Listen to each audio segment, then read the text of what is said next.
নমস্কার বন্ধুরা, রূপালী মিনি ব্লগে আপনাদের সবাইকে স্বাগত জানাই।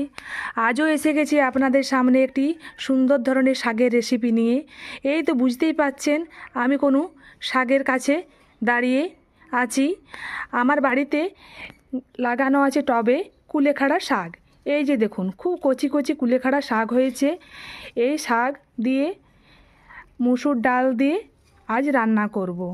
এটা হলো কুলেখাড়া শাক ডাল দিয়ে রান্না। আজ চলুন এটাই বানাবো। এর জন্য কী কী উপকরণ নিয়েছি দেখে নিন। সব কুলেখাড়া শাক তুলে নিয়েছি। এই যে দেখুন, খুব কচি কচি কুলেখাড়া শাক, এর মধ্যে কোনো কাটা হয়নি। আর এর ডাঁটটা আমি তুলিনি। এটা শক্ত লাগে, খেতে অতটা ভালো লাগবে না।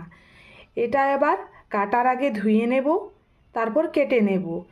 এই রান্না করার জন্য কী কী উপকরণ নিয়েছি সেটা দেখে নিন।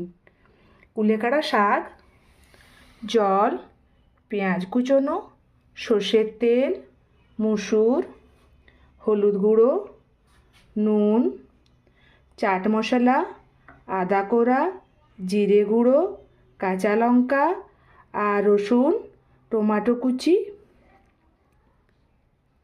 এবারে চলুন এগুলো ধুয়ে কেটে নিই। শাকগুলো ধুয়ে নিয়েছি। এই যে দেখুন, শাকগুলো ধুয়ে নিয়েছি আগেই ভালো করে জল দিয়ে, আর বেছেও নিয়েছি শাকটা। এবারে ছোট ছোট আকার করে শাকগুলো কেটে নিই। দেখুন কিভাবে আমি শাক কাটছি। একদম কুচু কুচু করে কেটে নিতে হবে, মিহি করে। যতটা পারবেন ছোট করে নেবেন। এই যে দেখুন, ছোট ছোট আকার করে কেটে নিচ্ছি।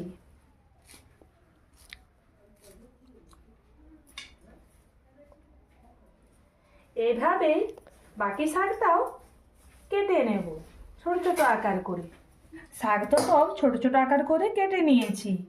এবারে মসুর ডালটা ধুয়ে ভালোভাবে সিদ্ধ করে নেব কুকারে। আপনারা চাইলে এটা কড়াইও সিদ্ধ করতে পারেন। চলুন এটা ভালোভাবে ধুয়ে সেদ্ধ করে নিই। মসুর ডালটা ভালোভাবে ধুয়ে নিয়েছি, কুকারের মধ্যে দিয়ে দিলাম।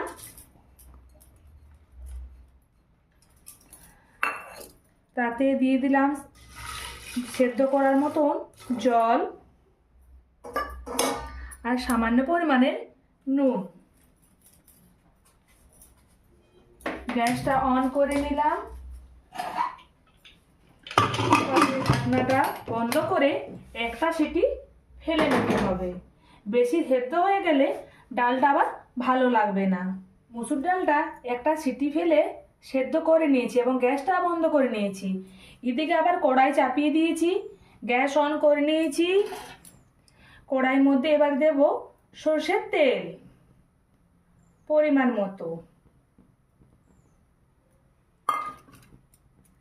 এবার দেব পেঁয়াজ কুচোনো,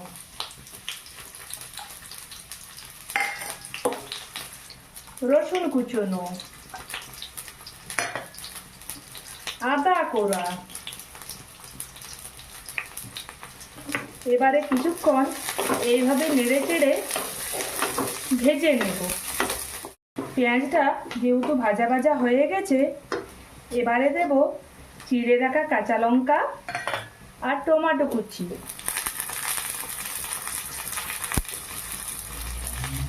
একটু হালকা করে কষিয়ে নেব।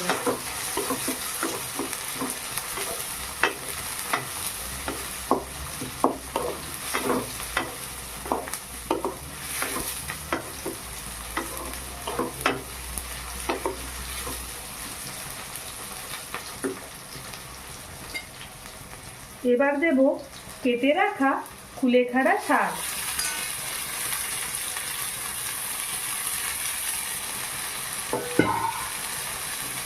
একটু নেড়ে চেড়ে নিলাম।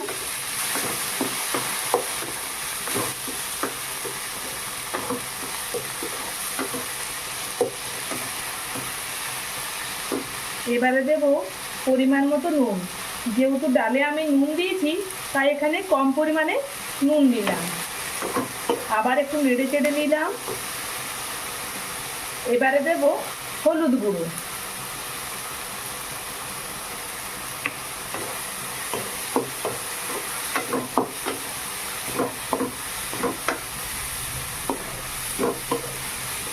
এবারে কিছুক্ষণ নেড়ে চেড়ে নিয়েছি যেহেতু, এবারে জল দিয়ে সামান্য নেড়ে চেড়ে নিলাম।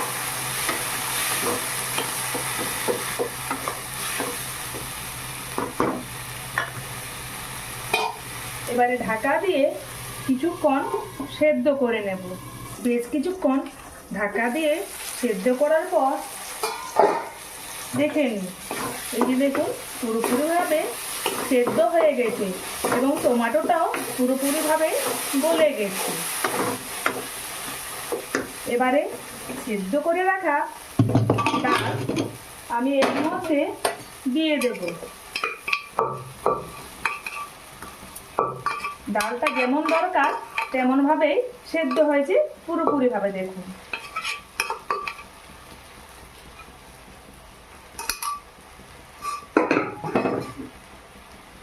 এবার এটা একটু নেড়ে চেড়ে নেব। এবারে দেব এই চাট মশলাটা আর জিরে গুঁড়ো। এবারে কিছুক্ষণ একইভাবে কষিয়ে নেব।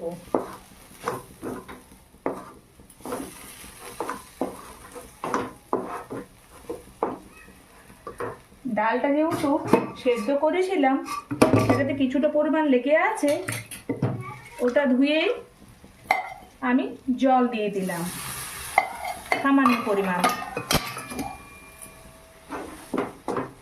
আবার একটু নেড়ে চেড়ে নিলাম।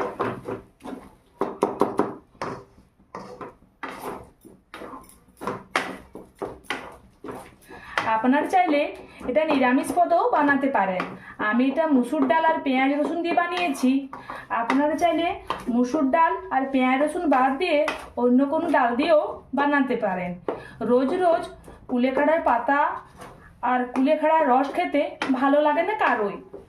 এতে পুষ্টিগুণও বজায় থাকে এই রান্নাতে, আর খেতেও খুব ভালো লাগবে। একদিন অন্তত বাড়িতে বানানোর চেষ্টা করবেন।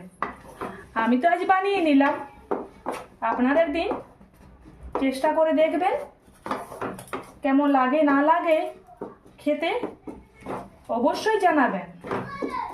আর আমার চ্যানেলে যারা নতুন, তারা এখনও যারা সাবস্ক্রাইব করেননি, তারা জলদি জলদি করে সাবস্ক্রাইবটা করে দিন।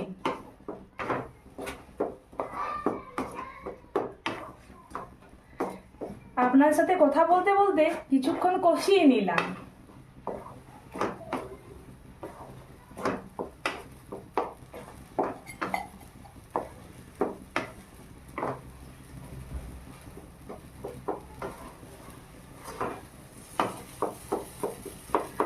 পুরোপুরিভাবে রান্না তৈরি হয়ে গেছে। আমি তো বন্ধুরা কুলেখাড়া শাক মুসুর ডাল দিয়ে বানিয়ে নিয়েছি। আপনারা একদিন বাড়িতে বানানোর চেষ্টা করবেন। যদি ভালো লাগে আমার কমেন্ট বক্সে গিয়ে অবশ্যই জানাবেন। এটি ভাত বা রুটি এর সাথে খেতে খুব ভালো লাগবে। যদি আপনারা মুড়িতে খান তাতেও ভালো লাগবে।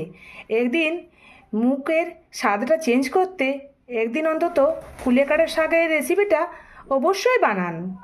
আর পরের ভিডিওতে দেখা হচ্ছে বন্ধুরা। সবাই ভালো থাকবেন, সুস্থ থাকবেন। নমস্কার।